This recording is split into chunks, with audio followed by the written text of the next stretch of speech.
Drage učenke in učenci, danes imamo kulturni dan. Povezujemo ga s ponedeljkovim prihajajočim državnim praznikom 8. februar. To je dan, ko se vsako leto poklonimo našemu največjemu pesniku Francetu Prešernu.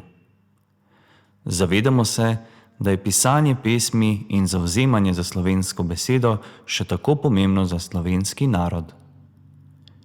Njemu v čast bomo danes kulturni v 3 delih. Počastili bomo spomin na njegova dela, dokazali svoje znanje o kulturnem prazniku in ustvarjali svoje umetnine, s katerimi izražamo svoje razmišljanja, doživljanje. Najprej si boste na spletni strani, ki jo najdete tudi v opisnem besedilu, ogledali nekaj krajših poučnih videov. Nato boste izbrali svojo triado in se dokazali v kvizu o Prešernu.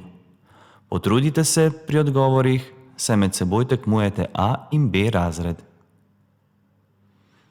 V tretje boste iz obširnega nabora različnih področij izbrali sebi priljubljeno in ustvarili svojo umetnino v duhu današnjega dne. Dobro preberite možnosti ustvarjanja in pustite domišljiji prosto pot.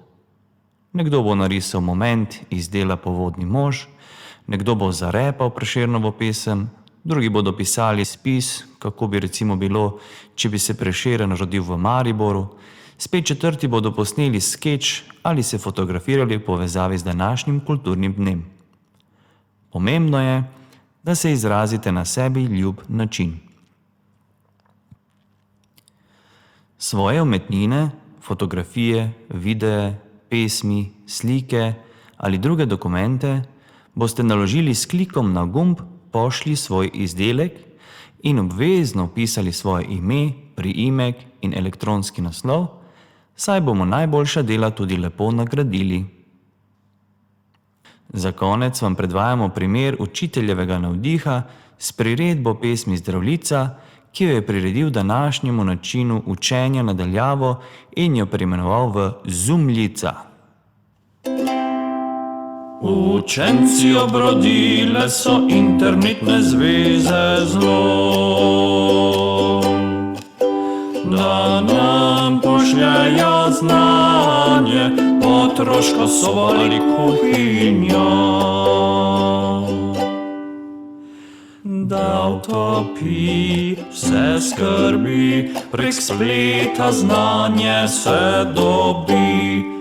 In utopi vse skrbi, prek Zooma, maila, oblaka, učitelj za vas poskrbi.